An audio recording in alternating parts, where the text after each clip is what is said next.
Hey, bud, let me tell you something. There's some wicked good words that are fading fast, and we need to do something to keep them alive. And one of those words, a skosh. Now, I can picture my mother, may she rest in peace, sidling up to my Uncle Frank, may he rest in peace, long after the rest of us had pushed ourselves away from the Thanksgiving table. More graham cracker pie, Uncle Frank, she'd say. Well, don't mind if I do, just a skosh. A skosh means a little, kind of like skosh more pie, a little more pie. Got it? Skosh more ice cream, skosh more cake. Well, heck, I've got wood put up for the winter, but I could always use a skosh more. Well, I grew up thinking that the expression was just a Maine expression. And so you can imagine my surprise when I heard the word in Japan. I was more than a skosh surprised. Of course, in Japan, they pronounce it skoshi. Well, I spent about half a minute wondering how it made it all the way from Maine to Japan, and then I smacked myself upside the head and realized, of course, I had the arrows backwards.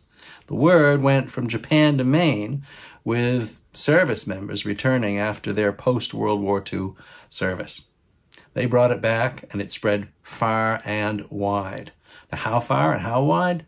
I'm not really sure.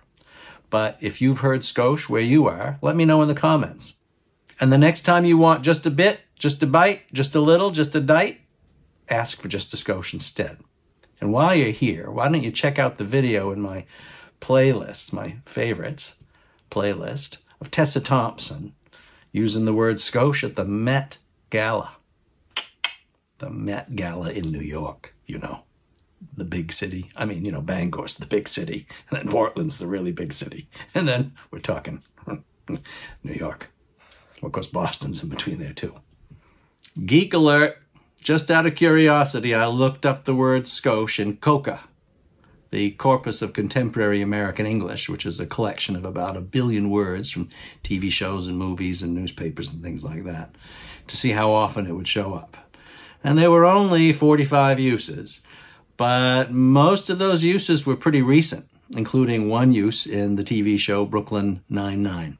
So there is hope that we can keep skosh in the vernacular. And if you're a super geek, here are 2 words that you might not have guessed had come into English from Japanese. According to Merriam-Webster, these words are tycoon and honcho. And now you know how to talk like a Mainer. And lots of other people who use the word that came to Maine, and the rest, you know, you get the idea. See you next time, bub.